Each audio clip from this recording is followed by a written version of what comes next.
Shalom saudara yang dikasihi Tuhan, ketemu kembali dengan saya Samuel Handrinata. Kita akan belajar bersama-sama pada hari ini untuk menjawab keberatan atas doktrin tanda awal berbahasa roh dalam baptisan Roh Kudus pada aliran Gereja Pentakosta Karismatik. Kiranya saudara jaga semangat, saudara tetap antusias, dan biar pelajaran ini kita simak bersama-sama. Jika nanti di akhir kelas saudara punya pertanyaan-pertanyaan, saudara bisa hubungi saya secara pribadi. Ya, saya akan coba menjawab supaya semuanya bisa mendapatkan berkat yang sama. Mari kita tundukkan hati kita akan berdoa membuka kelas ini. Bapa dalam surga, kami percaya Roh Kudus ada di tengah-tengah kami. Beri pengurapan-Mu, beri kepada kami kelembutan hati dan pikiran yang terbuka untuk diterangi oleh firman-Mu. Biarlah hari ini urapan Allah turun ke atas hamba-Mu secara khusus, biar materi yang dipersiapkan boleh mendatangkan berkat bagi kami sekalian, dan kami boleh berbagi dari berkat yang ada. Kami ingin menerima berkat Allah dengan ucapan syukur. Di dalam nama Yesus kami buka kelas ini. Amin. Tetap semangat ya. Kita mulai kelas kita. Saudara yang dikasihi Tuhan, kita tahu bersama bahwa orang-orang Pentakosta dan Karismatik memiliki doktrin baptisan Roh Kudus dengan bukti pertama, atau disebut juga dengan tanda awalnya, yaitu berbicara dalam bahasa roh, atau istilahnya berbahasa roh. Artinya Bapak Ibu Saudara yang dikasihi Tuhan, bukti atau tanda seseorang itu sudah dibaptis atau dipenuhi Roh Kudus adalah dia berbahasa roh, sehingga orang yang berdoa, orang yang lain bisa mendengar, bisa mengetahui, oh dia dipenuhi Roh Kudus. Ada sebuah hubungan yang sangat esensial, yang sangat penting di antara pengalaman seseorang dipenuhi Roh Kudus dengan berbicara dalam bahasa roh. Bapak Ibu Saudara yang dikasihi Tuhan, doktrin ini dibangun ya di atas dasar catatan Lukas yang ada di dalam kitab Kisah Para Rasul, yang pasal yang kedua ayat yang keempat, lalu pasal 10 ayat 44 dan 46, juga pasal 19 ayat yang ke-6. Ada juga Kisah Rasul pasal 8 ayat 17 sampai 19, dan juga pasal 9 ayat 17. Walau di dalam dua ayat yang terakhir ini tidak tersurat dalam ayat itu, tetapi menyiratkan ada orang yang dibaptis Roh Kudus berbahasa roh, seperti pernyataan Simon si penyihir itu pada pasal 8 ayat 18 sampai 19, dan kesaksian Paulus di dalam 1 Korintus 14 ayat yang ke-18. Saya akan bacakan pada saudara tiga pasal pertama, yaitu Kisah Rasul pasal 2 ayat yang keempat. Dikatakan di sana, maka penuhlah mereka, murid-murid yang berkumpul yang sejumlah 120-an orang dengan Roh Kudus. Lalu dikatakan di sana, mereka mulai berkata-kata dalam bahasa-bahasa lain, seperti yang diberikan oleh roh itu, oleh Roh Kudus kepada mereka untuk mengatakannya. Lalu dalam Kisah Rasul pasal 10, saudara dikasihi Tuhan, ayat 44 sampai dengan ayat 46, dikatakan ketika Petrus sedang berkata demikian, turunlah Roh Kudus ke atas semua orang yang mendengarkan pemberitaan itu, pemberitaan firman yang dilakukan oleh Petrus. Dan semua orang percaya dari golongan bersunat yang menyertai Petrus menjadi tercengang-cengang karena melihat bahwa karunia Roh Kudus dicurahkan ke atas bangsa-bangsa lain juga. Sebab, ini catatan yang penting, mereka mendengar orang-orang itu berkata-kata dalam bahasa roh dan memuliakan Allah. Kita akan lihat lagi di dalam pasal yang lain, Kisah Para Rasul 19, ayat yang ke-6, bunyinya demikian. Dan ketika Paulus menumpangkan tangan di atas mereka, turunlah Roh Kudus ke atas mereka, dan mulailah mereka berkata-kata dalam bahasa roh dan bernubuat. Nanti saudara di rumah, di tempat masing-masing, bisa membaca lengkap teks-teks yang tadi saya bacakan. Saudara, sehingga dari ayat-ayat ini orang Pentakosta Karismatik menyatakan bahwa baptisan Roh Kudus adalah pengalaman kedua. Sekali lagi, pengalaman kedua, baptisan Roh Kudus adalah pengalaman kedua setelah kelahiran baru. Jadi ini ada suatu perbedaan. Ya, kalau orang Pentakosta karismatik mengatakan setelah lahir baru ada pengalaman lain yang disediakan oleh Allah, yaitu baptisan Roh Kudus. Satu pengalaman yang berbeda dan terjadi setelah kelahiran baru.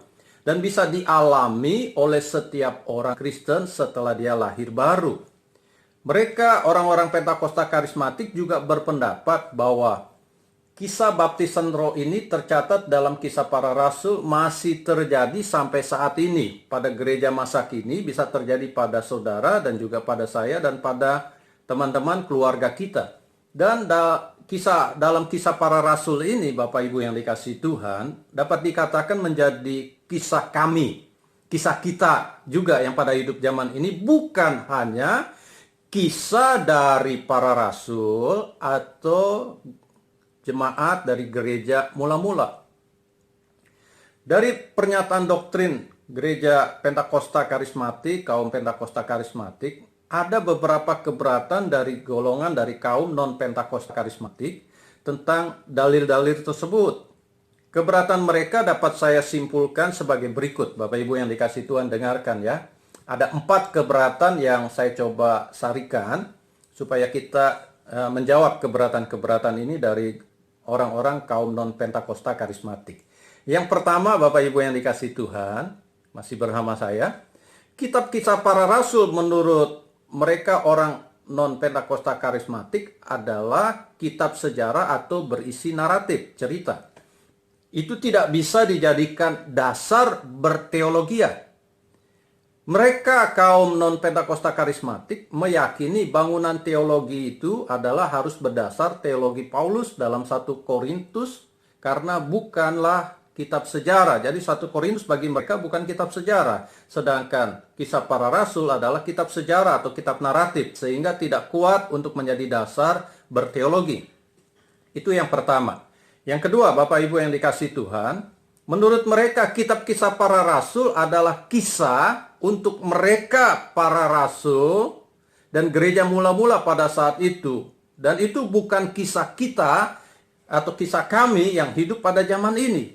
Artinya bagi mereka, Bapak Ibu yang dikasihi Tuhan, baptisan Roh Kudus itu hanya terjadi pada zaman rasul-rasul saja. Sehingga tidak bisa dijadikan sebuah pijakan pengajaran bagi gereja masa kini. Itu yang kedua, Bapak Ibu yang dikasihi Tuhan, keberatan yang sering muncul di kalangan non-Pentakosta karismatik yang kita sering mendengar. Lalu yang ketiga, Bapak Ibu yang dikasihi Tuhan, menurut mereka, baptisan Roh Kudus itu bukan peristiwa yang terpisah dari kelahiran baru. Dasar firman yang biasa mereka gunakan adalah 1 Korintus pasal yang ke-12, ayat yang ke-13, bunyinya demikian. Sebab dalam satu roh kita semua, baik orang Yahudi maupun orang Yunani, baik budak maupun orang merdeka, telah dibaptis menjadi satu tubuh. Dan kita semua diberi minum dari satu roh. Lalu juga mereka kutip dari 1 Korintus pasal 14 ayat yang ke-22.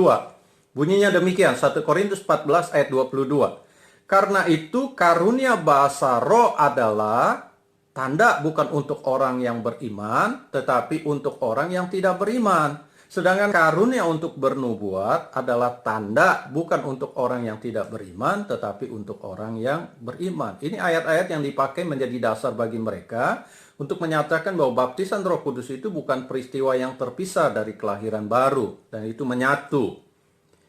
Bapak Ibu yang dikasihi Tuhan, bagi mereka peristiwa baptisan Roh Kudus itu menyatu dengan kelahiran baru sehingga tidak akan memunculkan dua tingkatan kekristenan. Nah, ini keberatan yang diajukan oleh mereka dan seharusnya kita sebagai orang Pentakosta karismatik bisa menjawabnya. Nanti saudara, kita lihat dulu yang keempat, Bapak Ibu yang dikasihi Tuhan, ya, keberatan dari mereka. Mereka menyatakan bahasa roh itu bukanlah tanda seorang dibaptis Roh Kudus, melainkan adalah karunia berbicara dalam bahasa roh yang diberikan oleh Roh Kudus seperti karunia-karunia roh lainnya hanya kepada orang-orang tertentu saja yang diberikan sesuai dengan 1 Korintus 12 ayat yang ke-10. Jadi bagi mereka saudara, bahasa roh itu bukan tanda seorang dipenuhi Roh Kudus tetapi merupakan karunia, tidak kepada semua orang. Nah, bagaimana saudara dan saya yang menempatkan diri sebagai kaum Pentakosta karismatik, menjawab keberatan-keberatan yang diajukan atau disuarakan oleh mereka kaum non-Pentakosta karismatik.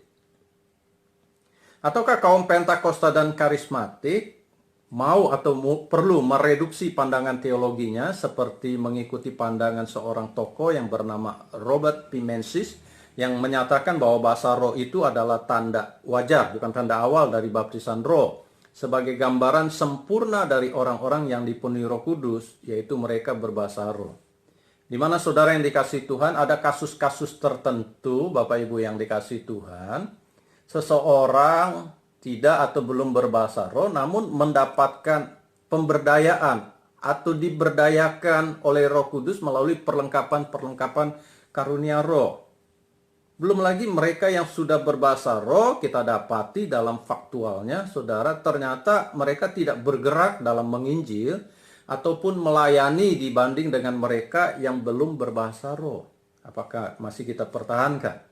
Nah, saudara yang dikasihi Tuhan, kita akan lanjut di dalam hal ini.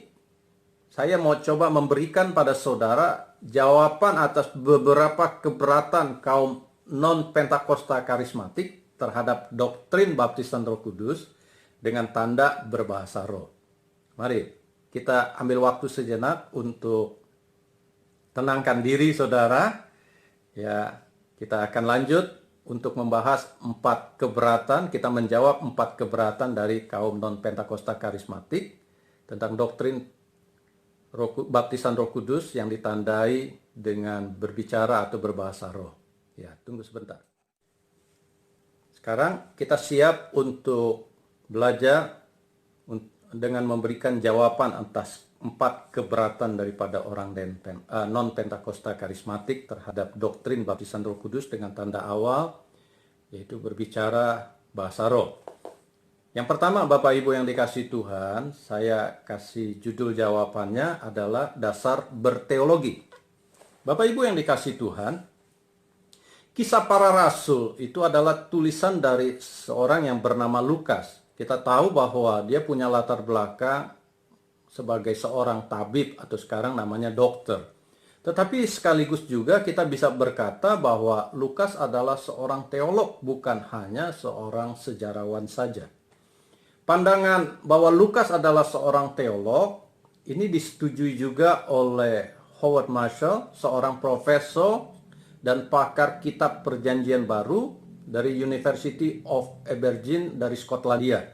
Dalam bukunya New Testament Interpretation, Luke, Historian and Theologian and the Gospel of Luke, NIGTC, saudara yang dikasihi Tuhan. Lalu hal ini juga mendapatkan dukungan dari para teolog seperti G. Osborne, seorang professor of New Testament at Trinity Evangelical Divinity School, atau juga Craig Blomberg yang adalah seorang sarjana Alkitab Perjanjian Baru yang berasal dari Amerika Serikat.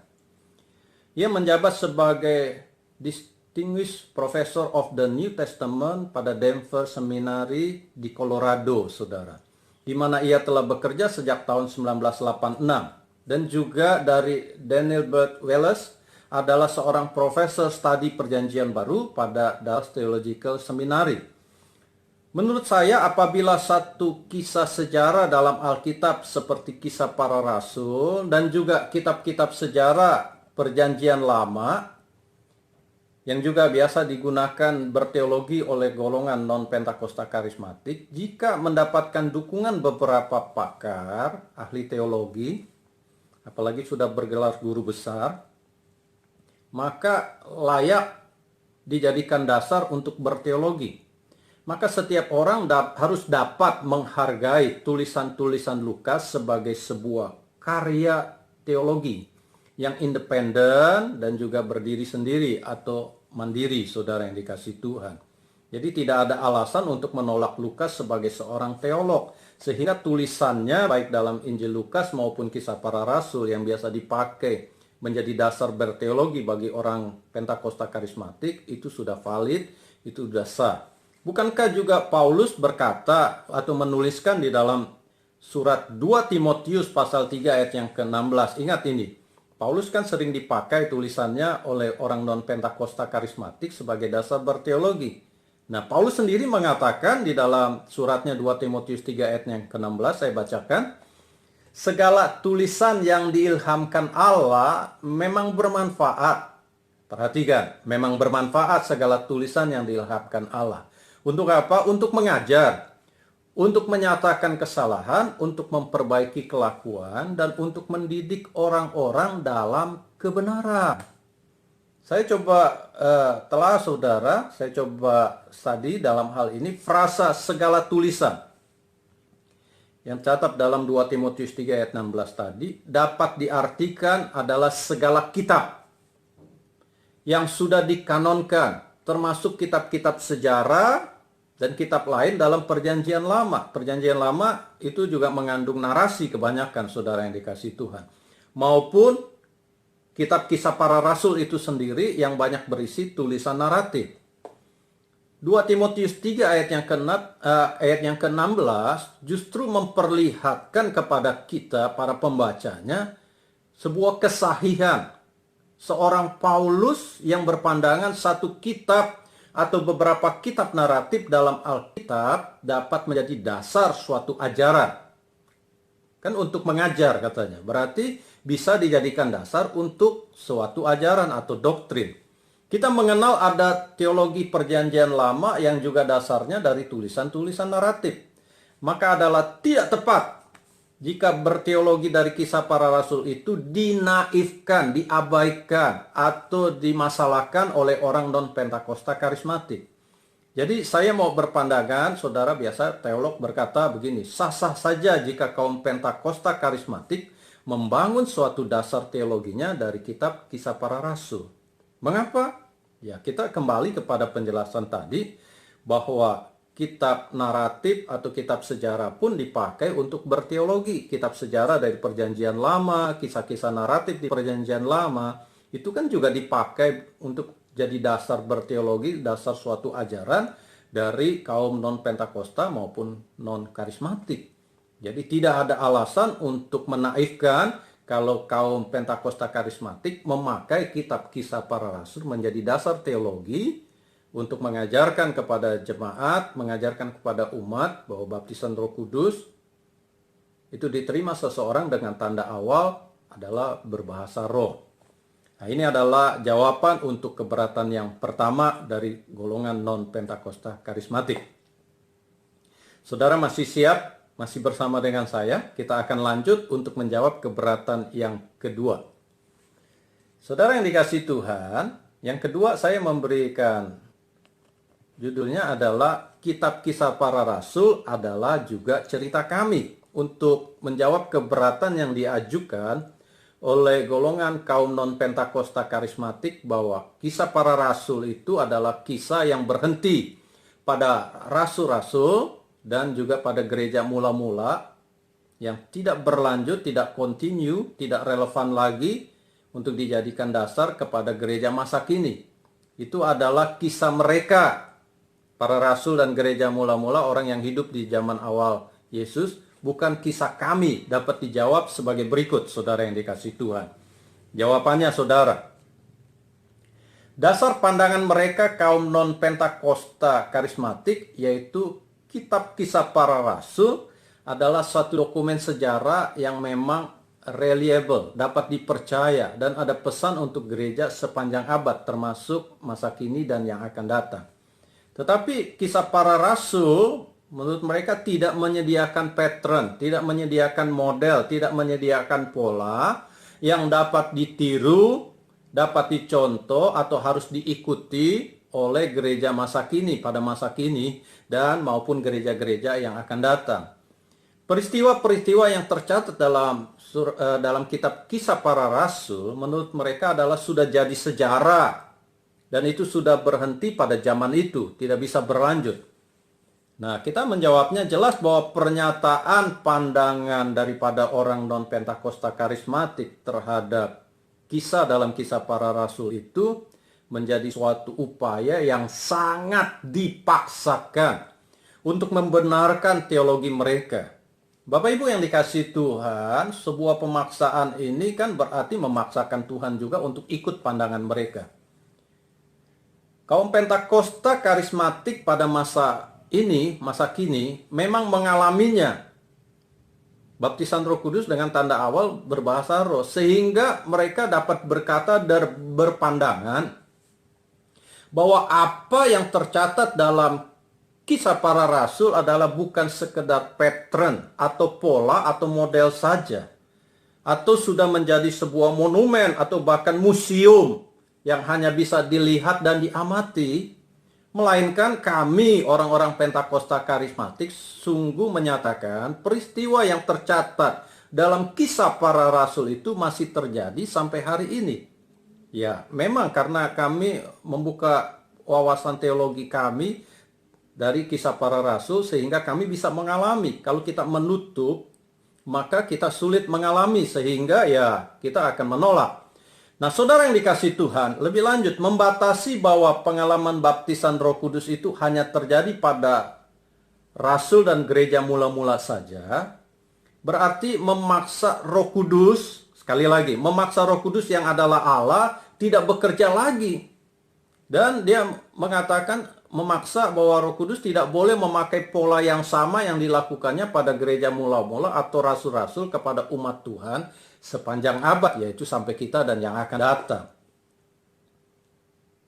Kita bisa ajukan pertanyaan kepada mereka, siapakah manusia, siapakah saudara? Bukankah Paulus sudah mencatat dalam Roma 11 ayat 34, sebab siapakah yang mengetahui pikiran Tuhan, atau siapakah yang pernah menjadi penasehatnya? Kok kita manusia ciptaan memaksa untuk Allah tunduk kepada pandangan kita? Ini adalah tidak tepat, tidak benar, saudara yang dikasih Tuhan. Perhatikan juga ya, kalau tadi adalah pengalaman, maka sekarang saya bawa saudara kepada perkembangan sejarah gereja yang terjadi pasca para rasul. Dan hal ini dapat saudara lihat kembali di dalam pelajaran yang pernah saya bawa, yaitu pelajaran ke-8 dari serial Doktrin Roh Kudus yang ada pada video klip saya. Saudara bisa buka, lalu saudara subscribe sehingga dapat melihat semuanya yang dapat menjawab keberatan-keberatan ini. Perhatikan saudara yang dikasih Tuhan, sejarah mencatat pada tahun 1901 dan mereka orang non-Pentakosta karismatik pasti juga mempelajari dan mendengar ini, bahwa di Azusa Street, saudara, terjadi kegerakan Roh Kudus yang akhirnya melahirkan gereja-gereja beraliran Pentakosta di seluruh dunia. Ada GSJ, Assemblies of God, ada GPDI, ada GBI yang ada di Indonesia dan sebagainya, saudara yang dikasih Tuhan. Itu adalah awal di mana perkembangan gereja, dinamika gereja terjadi karena diawali dengan peristiwa Pentakosta, baptisan Roh Kudus di Azusa Street. Lalu saudara yang dikasih Tuhan, sejarah juga mencatat pada tahun 1961 telah terjadi pencurahan Roh Kudus di gereja Katolik dan kalangan gereja-gereja Protestan. Roh Kudus memberkati mereka, umat Kristen ini, saudara, dengan pengalaman yang baru. Mereka yang mendapat adalah mereka yang juga sudah percaya bahwa Yesus adalah Tuhan dan juru selamat pribadi mereka. Lalu sejarah juga mencatat pada tahun 1985 terjadi kegerakan Roh Kudus yang melahirkan suatu gerakan yang monumental, saudara. Gerakan yang luar biasa, yaitu gerakan pertumbuhan gereja yang disertai dengan signs and wonders, di mana pelopornya adalah dua orang, John Wimber dan Peter Wagner, saudara yang dikasih Tuhan. Peter Wagner kita kenal sebagai dijuluki oleh orang-orang sebagai bapak pertumbuhan gereja karena dia membuat penyelidikan-penyelidikan seluruh dunia tentang pertumbuhan-pertumbuhan gereja, terutama pertumbuhan gereja karismatik dan Pentakosta. Jadi sekali lagi Bapak Ibu yang dikasih Tuhan, kitab Kisah Para Rasul dapat menjadi cerita kami. Itu jawaban kami kalau mereka mengatakan kitab kisah yang terjadi pada kitab Kisah Para Rasul adalah kisah mereka, bukan kisah kita, bukan kisah kami. Maka dari penjelasan-penjelasan yang telah saya berikan, termasuk dari sejarahnya, bahwa kisah para rasul itu dapat menjadi cerita kami juga yang hidup pada zaman ini, saudara yang dikasihi Tuhan. Bukan hanya menjadi cerita para rasul dan gereja mula-mula. Para rasul mengalaminya, gereja mula-mula, jemaat mula-mula mengalaminya, maka kita pun yang saat ini hidup berjemaat itu juga mengalaminya. Nah, inilah jawaban atas keberatan yang kedua. Lalu kita akan lanjut bagaimana kita menjawab keberatan yang ketiga dari golongan non-Pentakosta karismatik. Ya, saudara, tarik nafas dulu. Kita akan lanjut dengan menjawab keberatan yang ketiga yang saya beri temanya adalah baptisan Roh Kudus sebagai pengalaman kedua, bukan pengalaman pertama atau menjadi satu. Ini menjawab keberatan ketiga yang diajukan atau disuarakan oleh orang-orang kaum non-Pentakosta karismatik, di mana mereka menyatakan bahwa baptisan Roh Kudus bukan peristiwa yang terpisah dari kelahiran baru. Itu menyatu dalam peristiwa kelahiran baru. Orang yang lahir baru maka mereka mendapatkan Roh Kudus. Nah, saya akan memberikan pemaparan untuk menjawab keberatannya sebagai berikut. Mereka mendasarkan pandangan teologinya atas dasar surat kiriman Paulus, atau kita menamakannya adalah teologi Paulus atau Pauline Theology. Dari ayat 1 Korintus 12 ayat 13 dan juga 1 Korintus 14 ayat 22. Pandangan ini tentu tidak akan mendapat titik temu di antara Pentakosta karismatik dengan non-Pentakosta karismatik. Karena apa? Karena mereka yang non-Pentakosta karismatik mencoba memaksakan, sekali lagi, memaksakan cara membaca sebuah kitab dari sudut pandang kitab lain atau dari penulis yang lain. Membaca kitab Injil Lukas atau kitab tulisan Lukas seperti kisah para rasul dengan menggunakan kacamata dari surat-surat Paulus atau pandangannya Paulus. Ini tentu merupakan sebuah bentuk pemaksaan. Pemaksaan ini pasti akan mengacaukan daripada maksud dan tujuan si penulis kitab masing-masing, saudara. Kita harus berdiri pada rel yang benar, bahwa kalau kita mau memahami maksud dan tujuan penulis kitab Kisah Para Rasul, maka kita harus berdiri menggali daripada pandangan si penulis, yaitu Lukas. Demikian kalau kita mau membaca dan memahami maksud dan tujuan daripada surat-surat kiriman Paulus, maka kita harus memahami tentang si penulisnya, yaitu Paulus. Saudara yang dikasihi Tuhan, seperti seorang arsitek, Bapak Ibu yang dikasihi Tuhan, dia menghitung sebuah konstruksi saat dia mau membangun. Lalu ada orang memaksakan dengan memakai pandangan atau konsep orang-orang dari ilmu kedokteran atau juga orang-orang ilmu teologi. Ini kan tidak akan pas, ini tidak akan bisa sinkron. Dan pada akhirnya bangunan itu bisa menjadi kacau kalau yang berbicara adalah orang-orang dari sudut pandang yang lain. Nah, Bapak Ibu yang dikasihi Tuhan, yang kemudian adalah kalau mereka kaum non-Pentakosta karismatik menyatakan bahwa pengalaman baptisan Roh Kudus itu menyatu dengan kelahiran baru, saya coba ajukan pertanyaan balik. Bagaimana mereka dapat memberi jawaban dari peristiwa yang tercatat dalam kisah di dalam surat Kisah Para Rasul itu sendiri? Yang pertama, orang-orang Samaria yang menerima baptisan Roh Kudus di dalam Kisah Para Rasul pasal 8 ayat 15-17. Bagaimana mereka bisa menjawab? Kita tahu bahwa sebelum mereka menerima baptisan Roh Kudus, mereka orang-orang Samaria ini sudah menjadi orang percaya atau orang lahir baru. Jadi ini adalah peristiwa yang terpisah dengan kelahiran baru. Kisah Para Rasul 8 ayat 12. Saya bacakan. Tetapi sekarang mereka percaya kepada Filipus, pemberita Injil di Samaria, yang memberitakan Injil tentang kerajaan Allah dan tentang nama Yesus Kristus, dan mereka memberi diri mereka, yaitu orang-orang Samaria ini memberi diri mereka dibaptis, baik laki-laki maupun perempuan. Lebih jelas dalam terjemahan firman Allah yang hidup dari Kisah Rasul pasal 8 ayat yang ke-12, perhatikan bunyinya saudara.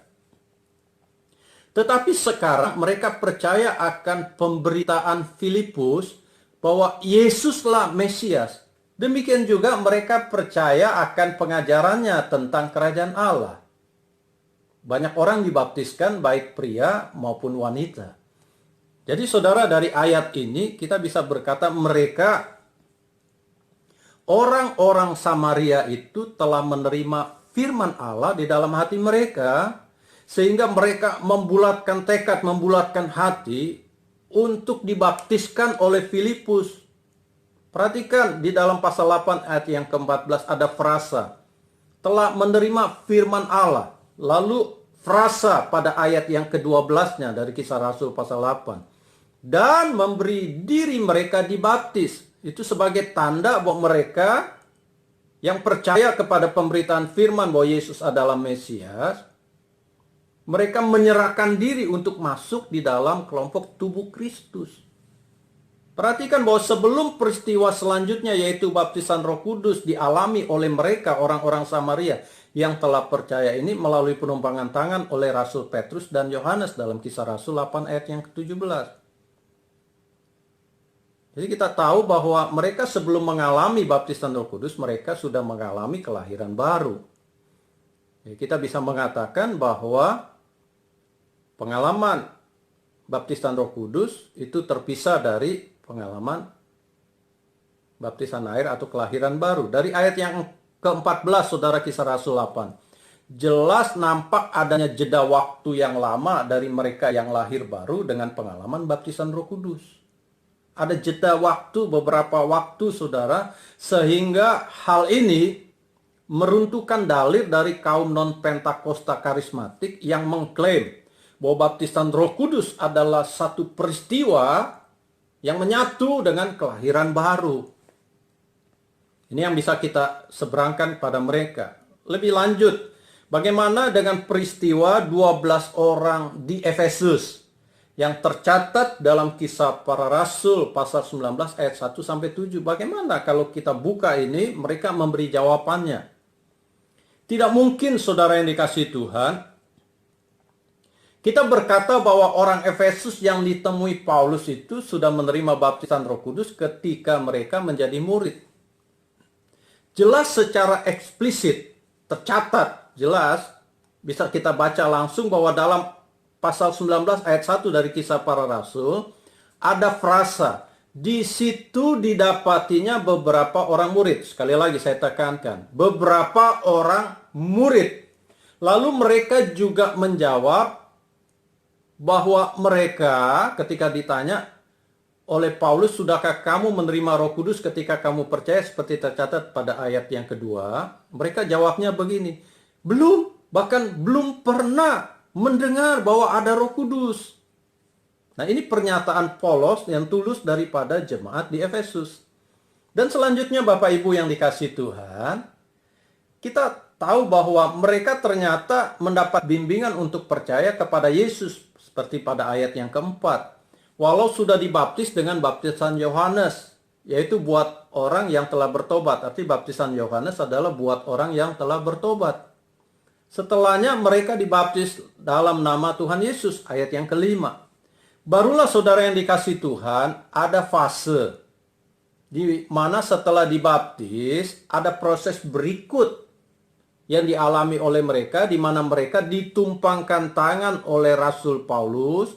Dan menurut ayat yang ke-6 Kisah Rasul tadi, mereka alami baptisan Roh Kudus dengan tanda berkata-kata dalam bahasa roh.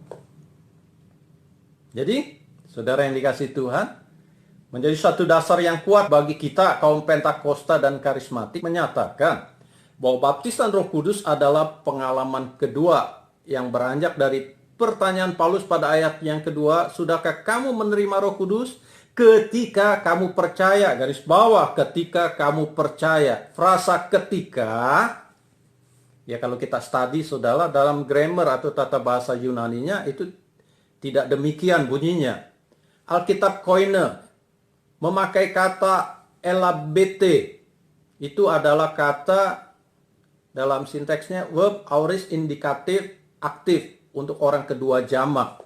Dan dilanjutkan dengan dipasangkan dengan kata kerjanya Pestiusantes, saudara. Itu adalah verb, kata kerja aorist participle aktif, nominatif maskulin plural. Ya, karena mereka, jadi plural.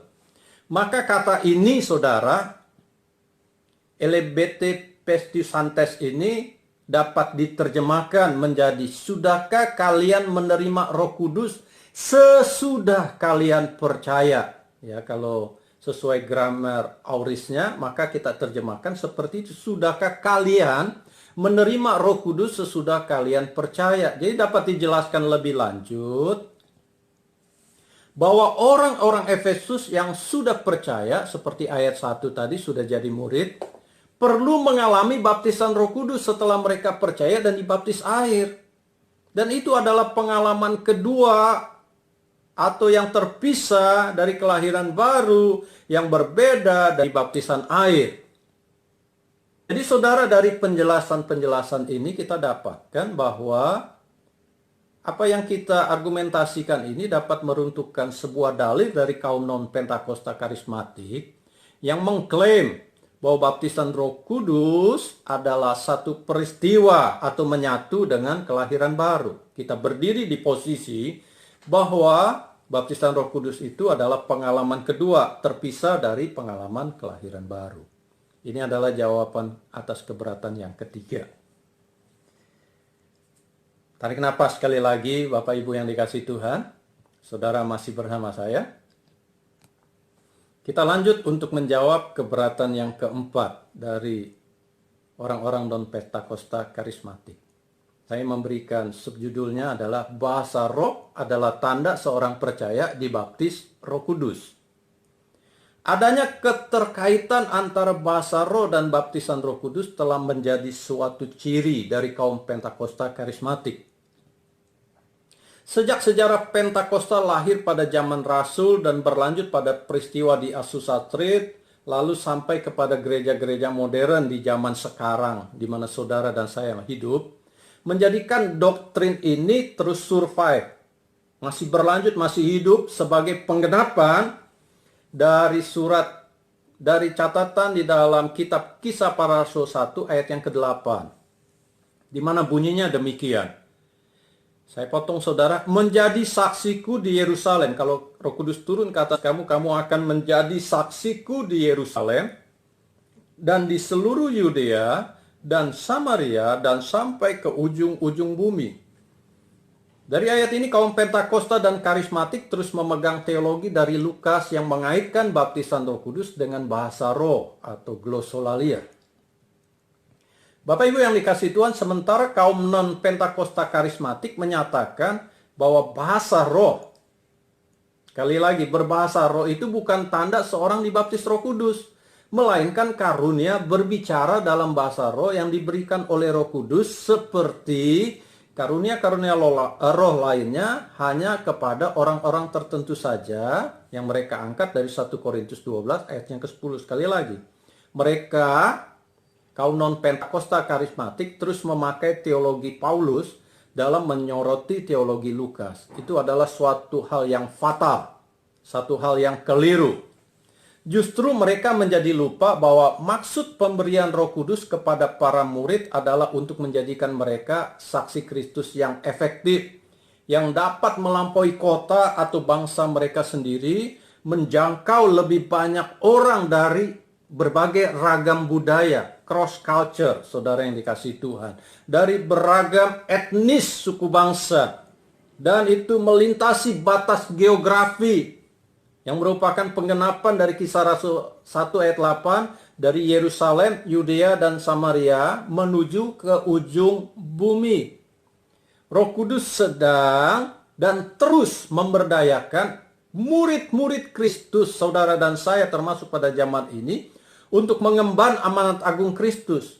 Dari Yerusalem pada pasal 2, berlanjut kepada Samaria pada pasal 8, lalu menuju Kaisarea Yudea pada pasal yang ke-10. Ini penggenapannya Kisah Rasul 1 ayat yang ke-8. dan ke kota Efesus di Asia Kecil, serta ke Eropa pada Kisah Rasul pasal 19. Efesus, kota Efesus, murid-murid di Efesus merepresentasikan pada saat itu ujung-ujung bumi yang terus dilanjutkan oleh Paulus sampai ke Eropa, yaitu juga sampai ke Roma, saudara yang dikasihi Tuhan, ketika dia ditangkap. Dan kemudian gerakan ini dilanjutkan kembali oleh orang-orang Pentakosta modern menuju seluruh dunia, saudara. Seluruh benua sudah ada umat Kristen. Afrika, Eropa, Asia, lalu Amerika, Australia, semua benua ada, saudara, murid-murid Tuhan. Ini sebuah penggenapan dari Kisah Rasul pasal 1 ayat 8. Lalu Kisah Rasul pasal 2 ayat yang keempat, tetap merupakan bukti awal seorang dipenuhi Roh Kudus, yaitu bicara dalam bahasa roh. Memang tercatat bahwa apa yang diucapkan murid-murid yang dipenuhi Roh Kudus saat itu dikuatkan oleh pendengaran orang banyak, bahwa murid-murid berkata-kata dalam bahasa mereka, bahasa orang banyak itu. Namun saudara yang dikasihi Tuhan, dalam hal ini perlu saudara dan saya cermati. Terutama pada Kisah Rasul pasal 2 ayat yang ke-6 ada frasa. Mereka, orang-orang banyak itu, masing-masing mendengar rasul-rasul itu berkata-kata dalam bahasa mereka sendiri. Perhatikan kata mendengar. Ya, itu adalah mujizat pendengaran, atau dalam bahasa Yunaninya senolalia, saudara. Dari glossolalia, yaitu bahasa yang tidak dimengerti, yang diucapkan oleh rasul-rasul yang dipenuhi Roh Kudus. Penafsiran ini, saudara, dinyatakan melalui sindiran orang lain, orang banyak itu, bahwa di dalam pasal 2 ayat yang 13 mereka mengatakan, mereka ini murid-murid Tuhan, rasul-rasul ini sedang mabuk oleh anggur manis.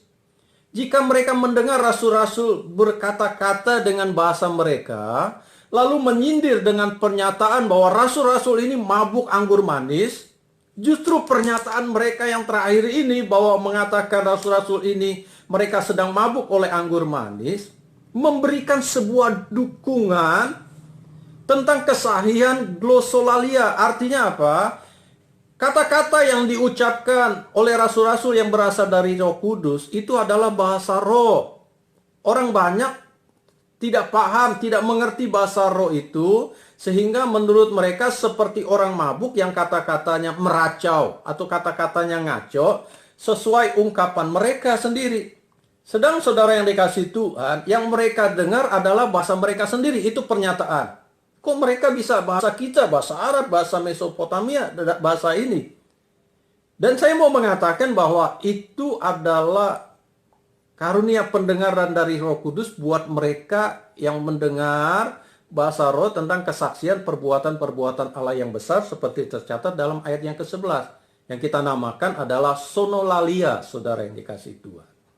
Jadi dari dua peristiwa ini kita tahu bahwa ada mujizat glossolalia, ada mujizat sonolalia. Glossolalia itu bagi rasul-rasul yang menerima baptisan Roh Kudus, sementara orang lain yang mendengar seolah-olah rasul-rasul ini yang berglossolalia itu berbicara dengan bahasa-bahasa mereka sendiri. Itu kita namakan sonolalia, saudara yang dikasihi Tuhan. Lebih lanjut, Bapak Ibu yang dikasihi Tuhan, Kisah Para Rasul 10 ayat 44 dan 46. Lalu Kisah Rasul 19 ayat yang ke-6 secara eksplisit mencatat, Bapak Ibu yang dikasihi Tuhan, bahwa mereka yang dibaptis Roh Kudus berbicara dalam bahasa roh. Perhatikan.